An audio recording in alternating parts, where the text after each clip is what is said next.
पूरे देश में अराजकता का माहौल है। अरे मैं उन गद्दारों से पूछना चाहता हूँ, उन तथाकथित देशद्रोहियों से मैं पूछना चाहता हूँ, उन तथाकथित देश के लुटेरों से मैं पूछना चाहता हूँ, जब अंग्रेजों की गुलामी में हमारा भारत देश झगड़ा हुआ था, तुम अंग्रेजों के साथ क्यों बैठे थे? नरेंद्र मोदी ने खुलेआम धमकी दी होगी।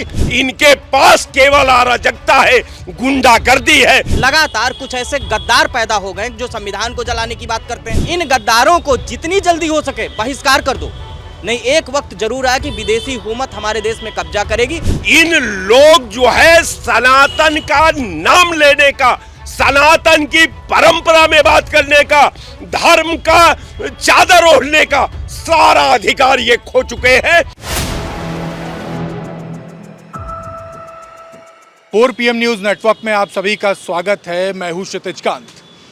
सुप्रीम कोर्ट में एक जूता कांड होता है जो काफ़ी चर्चा का विषय इस समय देश भर में बना हुआ है, और ये घटना को अंजाम देते हैं राकेश किशोर। 71 वर्षीय वकील हैं, सुप्रीम कोर्ट में होते हैं और CJI गवाही बैठे होते हैं, उनके तरफ जूता उछाल देते हैं। पहुंचता तो नहीं है, लेकिन इस घटना के बाद जो उनके बयान थे वो काफ़ी हास्यास्पद लोग ले रहे हैं, जिसमें वो कहे कि भगवान ने उनको सपने में आके कहा कि देश जल रहा है और तू सो रहा है। इस तरीके की बातें करते हैं, और इसको लेकर लोग कह रहे हैं कि क्या भगवान ने भड़काया तो भगवान के ऊपर केस थोड़े ना फाइल कर दिया जाएगा। लेकिन CJI के ऊपर इस तरीके से जो हमला करने का जो प्रयास था जूते से, उसको लेकर काफ़ी चर्चा बनी हुई है, और लोग काफ़ी इस घटना की निंदा कर रहे हैं कि ये आखिर हुआ क्या। हम लोगों के बीच में है, बात करेंगे इस घटना को लेकर लोग सोचते क्या हैं और मन में क्या है। ये जो पूरी जो घटना हुई, काफ़ी चर्चा इस समय हो रही है इसकी। CJI के ऊपर इस तरीके से उनके तरफ हमला करने का प्रयास करना कैसे देखते हैं?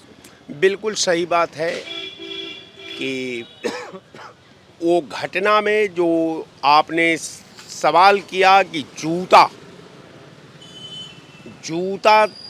CJI के ऊपर चलता है, ये तो शुद्ध रूप का अराजकता से प्रेरित मामला है।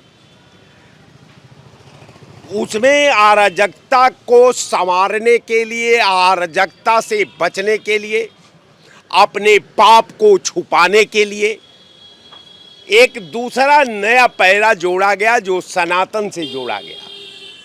अगर सनातन किसी भी एंगल से, सनातन का परिभाषा अगर अपराध को बोध कराना, अपराध को पोषित करना, अपराध से के हथियार से विधा पर हमला करना अगर सनातन का परिभाषा है, तो मुझे बड़ा तरस आती है कि आखिर सनातन के मर्यादा से कब तक आप खेलते रहेंगे, कब तक अपराध करके धर्म का चादर के पीछे छुपे रहेंगे। कारण ये है कि पूरे देश में अराजकता का माहौल है, पूरे देश में पूरे समाज का एक दूसरा तबका के प्रति जलन है, दूसरे का तीसरा पैरा से जलन है, तीसरे का चौथा से जलन है। पूरा देश जो है उदंडता, अराजकता और बदजुबानी के आग में पूरा देश का सद्भाव धू-धू करके जल रहा है। देश की एकता जल रही है, देश का विधा जल रहा है, देश का न्यायालय जल रही है, देश का कार्यपालिका जल रही है, यहाँ तक कि व्यवस्थापिका भी उससे दूर नहीं है। व्यवस्थापिका में जब ये सवाल उठने लगे कि किसी महिला का मर्यादा न रह जाए, तो पार्लियामेंट जल रहा था, सुप्रीम कोर्ट पर जूता चला, सुप्रीम कोर्ट भी जलना शुरू हो गया। संविधान पर हमला होता है, संविधान भी मताहत होता है, सिस्टम भी मताहत होता है। मैं किसी भी दृष्टिकोण से इन लोग जो है सनातन का नाम लेने का, सनातन की परंपरा में बात करने का, धर्म का चादर ओढ़ने का सारा अधिकार ये खो चुके हैं। इनके पास केवल अराजकता है, गुंडागर्दी है, समाज और न्याय से खेलना इनकी आदत बन चुकी है। मैं मांग करता हूं सरकार से कि ऐसे समाज के अवांछनीय तत्वों के खिलाफ राष्ट्रद्रोह का धारा दर्ज करके उनको जेल भेजा जाए, नहीं तो उसने न्यायालय के मर्यादा पर हमला किया, उसने न्यायपालिका के अस्तित्व पर हमला किया। और न्यायपालिका का अस्तित्व सीधे मान लिया जाता है कि संविधान पर हमला किया है, देश की एकता पर हमला किया है, देश की अखंडता पर हमला किया है, देश का सिस्टम पर हमला किया है। आज सिस्टम को बचाने के लिए आज देश को ये जितने धर्म का दुकान चलाने वाले, चाहे वो किसी धर्म का हो, आज वक्त आ गया है कि राष्ट्रवादी बनिए, भारतीय बनिए और देश का विधा का रक्षा करिए, नहीं तो फिर दो आरजू में कट गया दो इंतजार में, कुछ नहीं देश को मिलने वाला है। तो देश का बचाना हर भारतीय का धर्म है। आज सबसे बड़ा धर्म देश है, इससे बड़ा कोई धर्म नहीं है। आज देश रहेगा, संविधान रहेगा, सिस्टम रहेगा, आवाम रहेगा तो हम रहेंगे, नहीं तो फिर जंगल के हवाले ये पूरा विधा, पूरा समाज चला जाएगा। जो हमारे पूर्वजों ने अपने आहुति दे करके, अपने प्राणों को न्यौछावर करके, अपना घर को जलवा करके जो देश को बनाया है, वो देश आज खतरे में है, इसकी विधा खतरे में है। अब मैं एक लाइन से आपने बात को विराम करता हूं, ये देश किसी के बाप का नहीं जागीर है, ये देश हर भारतीय का है, हर धर्म को मानने वालों का है।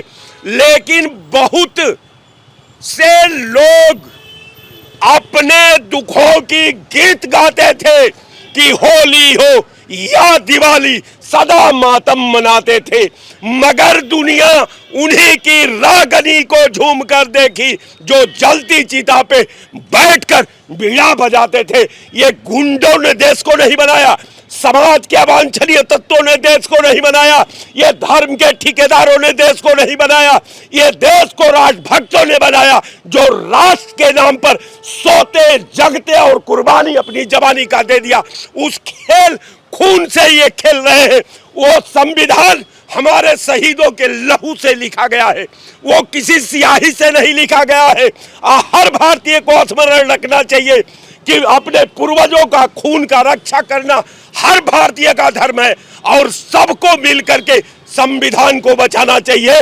आज जितने धर्म के चादर के साए में अपराध करते हैं, अराजकता का चरम सीमा, सुप्रीम कोर्ट के जज को जूता बीगना और फिर सनातन का चादर ओढ़ करके अपने को पाप मुक्त करना, यही इनका आचरण है, यही इनका संस्कार है, यही इनकी व्यवस्था है और यही इनका पाप है। जय हिंद। काफ़ी नाराज हुए आपके साथी। चीफ जस्टिस गवाई के ऊपर 71 वर्षीय वकील जूते से हमले करने का प्रयास करते, जूता पड़ता नहीं है। उसे वकील मत बोलिए, हिंदुस्तान का वो गद्दार है, वकील के भेष में उसे वकील मत बोलिए, वो गद्दार है, हिंदुस्तान के संविधान का गद्दार है, उस पर पोटा लगना चाहिए। और जिस विचारधारा को लेकर के जिस सनातन के आड़ में वो छुप रहा है ना, उस सनातन को गाली देने वाला वो गद्दार है। आजकल हमारे जब से इस समय कुछ वर्षों से मैं देख रहा हूँ, लगातार कुछ ऐसे गद्दार पैदा हो गए जो संविधान को जलाने की बात करते हैं, फिर वो कहते हैं कि संविधान हमारे देश की रक्षा नहीं कर सकता। अरे मैं उन गद्दारों से पूछना चाहता हूँ, उन तथाकथित देशद्रोहियों से मैं पूछना चाहता हूँ, उन तथाकथित देश के लुटेरों से मैं पूछना चाहता हूँ, जब अंग्रेजों की गुलामी में हमारा भारत देश झगड़ा हुआ था, तुम अंग्रेजों के साथ क्यों बैठे थे? आज तुमको संविधान खराब लगता है? संविधान हमारे देश की ये इजाज़त देता है कि कोई भी व्यक्ति देश की सर्वोच्च कुर्सी पे बैठ सकता है। जब उस देश की सर्वोच्च कुर्सी पे बैठता है, तब तुम अपने तथाकथित धर्म के आडंबर को ओढ़ करके उसको मंदिर में जाने नहीं देते हो, तो तुम अपना मंदिर अपने पास रख लो। देश के सर्वोच्च नागरिक को, नंबर 1 नागरिक को आप मंदिर में प्रवेश करने नहीं देते। पहले भी महामहिम राष्ट्रपति रामनाथ कोविंद जी को आप हमने तथाकथित हमने दरबार में नहीं बुलाया, तुमने बताया धर्म के बहुत बड़े रक्षक हैं। आज चीफ जस्टिस ऑफ इंडिया के ऊपर आप जूता उछालने की बात करते हो। तो सीधा मेरा एक लाइन में सीधा सा जवाब है, वो गद्दार हैं, संविधान के भी गद्दार हैं, देश के भी गद्दार हैं। मैं ऐसे गद्दारों से कहना चाहता हूं, अपनी देश की जनता से भी कहना चाहता हूं, आपके चैनल के माध्यम से, इन गद्दारों को जितनी जल्दी हो सके बहिष्कार कर दो। नहीं, एक वक्त जरूर आया कि विदेशी हुकूमत हमारे देश में कब्जा करेगी और ये गद्दार तब उनके साथ जो है कदम से कदम मिला करके, पहले जयचंद हुआ करते थे, पृथ्वीराज चौहान और मोहम्मद गोरी की जब लड़ाई हुई थी तो एक जयचंद हुआ करते थे, वो इन्हीं गद्दारों की कौम से था। इस पर तमाम लोगों ने सवाल उठाया, अंग्रेजों के साथ मिल करके इन लोगों ने गद्दारी की, महाराणा सांगा के साथ मिलकर के गद्दारी की, मराठाओं के साथ मिलकर के इन लोगों ने गद्दारी की। सवाल है कि हमारे देश की जनता को गुलाम बनाने वाले ये गद्दार हैं, और जब ये फंसते हैं ना तो धर्म का चलो ओढ़ लेते हैं। और मैं स्पष्ट रूप से कहना चाहता हूँ, धर्म कभी संविधान नहीं हो सकता, धर्म कभी राजतंत्र नहीं हो सकता, धर्म जीने का विषय हो सकता है, धर्म कभी राज का विषय नहीं हो सकता है। और जो पार्टियां धर्म को राज का विषय बनाती है वो गद्दार है, उन पर पोटा लगा करके उनको अंदर करना चाहिए। आज दुर्भाग्य है कि धर्म को चोला ओढ़ करके अपने आप को सत्ता पर आसीन करने वाले लोग ये भूल गए कि हिंदुस्तान की वो ज़मीन है, वो वहाँ के वो लोग हैं, ये वो ज़मीन है ना। बिना खाए पिए अंग्रेज़ों को मारा था, इनको मारने में समय नहीं लगाएंगे वो लोग। और आज ये वक्त आ रहा है केवल उनकी परीक्षा ले रहे हैं, और इनको ये लगता है चीफ जस्टिस ऑफ इंडिया के ऊपर आपने जूता फेंक दिया तो आपका कुछ नहीं होगा, द्रौपदी मुर्मू जी के, राष्ट्रपति जी का आप अपमान कर देते हो तो आपको कुछ नहीं होगा। अरे आप बहुत बुरी तरीके से मारे जाओगे। हमारे देश की जनता जाग रही है, हर व्यक्ति समझ रहा है, हर व्यक्ति सोच रहा है। और जो धर्म के गद्दार बने बैठे हुए हैं ना, इन गद्दारों से सीधा से एक सवाल है, जितनी जल्दी हो सके अपनी दुकान बंद कर दो, हमारे सनातन धर्म को छोड़ दो। तुम जहाँ से आओ वहीं भाग जाओ, यूरेशिया से आओ यूरेशिया भाग जाओ तुम। हमारे देश में तुम्हारे जैसे गद्दारों की ज़रूरत नहीं है, हमारे सनातन धर्म को गंदा करने की ज़रूरत नहीं है। मैं वकील को 2 टूक कहना चाहता हूँ, उसको और जिस पार्टी का हो, जिस विचारधारा को करता है वो भी गद्दार है, उसकी विचारधारा भी गद्दार है, उसकी पार्टी भी गद्दार है। उसकी जांच होनी चाहिए, उन पर पोटा लगा करके उनको अंदर करना चाहिए। बिल्कुल, काफ़ी नाराज़ हैं यहाँ पर लोग। Chief justice of India Gavai ji के ऊपर हमला करते हैं एक वकील साहब कोर्ट रूम में ही, और कहते हैं कि भगवान ने कहा कि देश जल रहा है, तुम सो रहे हो, इस तरीके की बातें। क्या आता है इस घटना को देख करके या सुन करके मन में? पहली बात तो मैं उस बात की निंदा करता हूँ कि सुप्रीम कोर्ट के जज के ऊपर जूता निकालना या फेंकना, ये बहुत निंदनीय है और अभी तक ऐसा नहीं हुआ था, नहीं होना चाहिए। लेकिन चाहे सुप्रीम कोर्ट का जज हो, चाहे हाई कोर्ट का जज हो, चाहे कोई भी, उसको एक बात का ज़रूर ध्यान रखना चाहिए कि आप सुप्रीम कोर्ट के जज हैं, आपको ईश्वर तुल्य अगर माना जाता है तो आप के दिमाग में ये नहीं होना चाहिए कि पहले मैं सनातनी था या हिंदू था, बाद में मैं बौद्ध हो गया, तो बौद्ध होने से मैं किसी का विरोधी हो गया। असल में इस घटना की चीज़ें कहाँ से चली? खजुराहो में एक विष्णु मंदिर है, 7.5 फीट की मूर्ति है, उसका ऊपर का जो धड़ है वो हमला करके तोड़ दिया, ऐसे ही पड़ा हुआ। कुछ लोग गए, कुछ वकील गए, राकेश किशोर जी भी साथ में थे, उन्होंने एक पिटीशन, उनको अच्छा नहीं लगा कि हमारे भगवान विष्णु की मूर्ति खंडित अगर पड़ी हुई है, तो उन्होंने एक सुप्रीम कोर्ट में पिटीशन डाली। असल में पिटीशन इसलिए डाली कि खजुराहो की एक कोई कील भी नहीं लगा सकता, तो उन्होंने कहा कि ये विष्णु जी का ये ऊपर का सर नहीं है, अगर ये रिपेयर हो जाए या यहाँ पे मूर्ति अगर बदल जाए, तो उन्होंने कहा कि ये छोटी छोटी बातों को लेके और अपना एक प्रचार करने के लिए, ठीक है, तुम जो चले आए हो, मैं इस पिटीशन को खारिज करता हूँ। आइंदा ऐसी बकवास भरी बातें अपना मत करना। अगर विष्णु जी में ही इतनी ताकत होती तो वो अपनी मूर्ति को बना लेते। आहत आदमी हुआ बात से, ठीक है, कभी कभी भावावेश में आके आदमी आहत होता है और कुछ ना कुछ कर गुजरने की कोशिश करता है। मैंने ये भी कहा कि ये नहीं होना चाहिए था, वो सुप्रीम कोर्ट के जज हैं, ईश्वर तुल्य हैं, अगर शब्द ऐसे अगर कहे हैं तो आपको सड़कों पे उतरना चाहिए कि भाई इन्होंने ऐसा कहा, हमें नहीं अच्छा लगा, लेकिन आप सुप्रीम कोर्ट के अंदर अगर ऐसा कर रहे हैं तो वो निंदनीय है। लेकिन आज भी मैं ये कह रहा हूँ कि गवई साहब को ये समझना चाहिए कि किसी भी धर्म जाति से ज़्यादा वो सुप्रीम कोर्ट के जज हैं। अपने वक्तव्यों को सोच समझ के दीजिए, ठीक है, क्योंकि अभी तक ऐसा हुआ नहीं है। अगर हो रहा है तो कहीं ना कहीं त्रुटि है। बिल्कुल। आप कैसे देखते हैं ये पूरी घटना को? घटना में जैसे तो न्यायालय एक तरह से है, बड़ी न्यायालय है देश के हमारे, और वहाँ इस तरह से कहना नहीं चाहिए। अगर उनको कहना था तो अनुमति ले देते या तो लिख के देते, कोई तरह का दिक्कत थी तो इसलिए उनको इस तरह से करना नहीं चाहिए था। लिख के देना चाहिए या तो अनुमति लेके कुछ कहना था, जो उनको दिक्कत थी वो कहना चाहिए। इस तरह से नहीं करना चाहिए कि जूता। नाराज है इस घटना से? भाई नाराजगी तो है ही कि जब वहाँ लिख के देना है, न्यायालय है या अनुमति लेके बोलना है तो उस तरह से बात अपनी रखनी चाहिए। उनको जूता नहीं निकालना चाहिए या शब्द नहीं कुछ बोलना चाहिए। बिल्कुल, घटना की काफ़ी निंदा हो रही है। सीजीआई गवई वो बैठे होते हैं, राकेश किशोर 71 वर्षीय वकील हैं, कोर्ट रूम में होते हैं और तमाम जो घटना हुई उसकी चर्चा ना हो करके जो जूता जो फेंका गया लगा नहीं जज साहब को, लेकिन इस घटना की चर्चा हो रही है कि यह हो क्या रहा है आखिरकार देश में। सुप्रीम कोर्ट या न्यायालय में आज तक जो घटना नहीं हुई वो पहली बार हो गई। क्या आगे आने वाले समय में इस घटना को अगर लोग देखेंगे तो इस तरीके की काफ़ी घटनाएं कर सकते हैं? कैसे देखते हैं इसको? ये देखिए, पहली बात तो ये जो मुकदमा लेके पहुंचे थे ये राजनीति से प्रेरित था। दूसरा, ये एएसआई के अंडर में आता है, ये पुरातन विभाग के अंडर में आता है। आप क्या कह सकते हैं? आप इसको कोर्ट तक क्यों ले आए? कोर्ट के जज साहब ने बिल्कुल सही कहा, ये राजनीतिक प्रेरित है, ये राजनीति से प्रेरित है। ये पूरा मुकदमा जो ये लेके आए हैं, ये वाहियात हरकत यहाँ करने आए हैं, तमाशा करने आए हैं। ये एएसआई पुरातन विभाग का ये काम है। ये उसको अच्छा, हमारे तो हिंदू संस्कार में कहा गया है कि जो खंडित मूर्ति होती है उसको हमें जल में प्रवाह कर देना चाहिए। खंडित मूर्ति कभी बना कर रिपेयर करके कभी भी पूजा योग्य नहीं की जाती है। आपको याद होगा, हम लोग 10 दिन तक गणेश पूजा 11 दिन तक करते हैं, माँ के दुर्गा के 9 दिन करते हैं, उसे घर नहीं बैठाते, उसे हम विसर्जित कर देते हैं। मगर यहाँ तो खंडित मूर्ति के लिए लड़ा जा रहा है, जो कि एक अधर्म भी है, एक अशुभ चीज़ भी है। हमें खंडित मूर्ति को रिपेयर करके कभी पूजा के लायक नहीं बनाना चाहिए। कोर्ट के अधिकार क्षेत्र में होता तो वो ये कह सकते थे कि हमें मूर्ति नहीं दिलवा दी जाए, तो ये तो सरकार का काम है या जनता लोग जुड़े।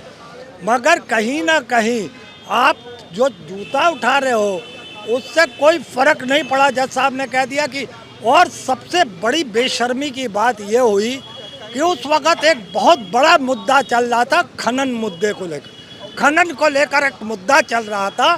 ये भारतीय नाम का आदमी जो मोदी का दूत बन के वहाँ पहुँचा कि कहीं ना कहीं एक खनन के मामले में जज साहब के जज साहब की जो कार्रवाई है उसको कहीं खनन डाला जाए, उस पर बाधा डाली जाए। ये हमें लगता है कि सरकार का खुद का एजेंडा था। उसकी एक सीधी सी मिसाल दे देता हूँ। जब वो जूता पड़ा तो देश का प्रधानमंत्री फ़ोन करके कह रहा है कि भैया ये तो अभी शुरुआत है, आगे आगे देखो होता है क्या। अभी तो जूता पड़ा, आगे आगे देखो होता क्या। मैं एक बात बताना चाहता हूँ, नरेंद्र मोदी ने खुलेआम धमकी दी होगी, ना हो तो आप मैं थूक दीजिएगा आप मेरे मुंह पे। क्या ज़रूरत थी भाई होगी मोदी को? और एक तरफ सनातनी लड़ रहे हैं कि यह सनातन का अपमान है, और दूसरी तरफ देश का प्रधानमंत्री कह रहा है हमें आपके ऊपर अफसोस हुआ, आपके ऊपर जूता चला। और ये खेल जो है पूरा जो ये फैलाया नैरेटिव सेट किया गया, ये सिर्फ इसलिए कि वो भारतीय जैसा आदमी जाएगा वहाँ पर वो बाधा डालेगा। वो जो खनन के मामले को लेके एक बहुत बड़ा मुद्दा केस चल रहा था वहाँ पे। यहाँ आप दो व्यक्ति के झगड़ा नहीं है, यहाँ किसी व्यक्तिगत किसी के मकान का झगड़ा नहीं था, यहाँ पे लोग किसी के घरों के रंजिश का झगड़ा नहीं था। ये एक बहुत बड़ा मुद्दा था, खनन से जुड़ा मुद्दा था। उस पर उसने भारतीय ने बाधा डाली। और ऐसे वकील जिन्होंने बात को जो जूता लेके गया, मैं ऐसे लोगों से यही कहना चाहूँगा कि इस तरीके की जब आप हरकतें करते हैं तो ये पता चलता है कि ये सरकार की। अब आपने बताइए, एक प्रवक्ता है मिस्टर त्यागी भाजपा के, वो उनकी जमानत करा लाता है उसकी भारती की। तो चल क्या रहा हमारे देश में? चल क्या रहा है? मतलब खुल्लम खुल्ला ये सरकार के अधीन ये सब कार्यक्रम हो रहे हैं। और आप ये समझिए कि वो आदमी जो इतनी बड़ी बात कह रहा हो उसको आपने जेल छुड़वा लिया न्यायालय से। तो ये हुआ ना ये इस तरीके का कार्यक्रम कि ये सब प्रधानमंत्री की देखरेख में हो रहा है, इस सरकार की देखरेख में हो रहा है। ये सनातन के नाम से नफरत फैलाना चाहते हैं, जजों का अपमान करना चाहते हैं। वो दलित समाज से हैं या किस समाज से, ये बात नहीं है। जज पर जूता उठाने का मतलब है कि एक बहुत बड़े अपराध को उसने जन्म दिया है। उसके लिए तो मुझे लगता है कि बड़ी से बड़ी सज़ा होनी चाहिए। ये देख रहे हैं नाराज़गी है CGA chief justice of India Gavai के ऊपर जूते से प्रहार किया जाता है, जूता कांड हो जाता है। भले जूता पड़ा नहीं, लेकिन इस तरीके की घटना की निंदा पूरे देश भर में हो रही है। हम भी लोगों के बीच में थे, लोगों ने अपनी अपनी प्रतिक्रिया रखी। आप क्या कहेंगे कमेंट बॉक्स में लिखें और जुड़े रहे 4 PM न्यूज़ नेटवर्क के साथ। मैं हूं क्षितिज कांत, कैमरा पर्सन शुभम के साथ। धन्यवाद।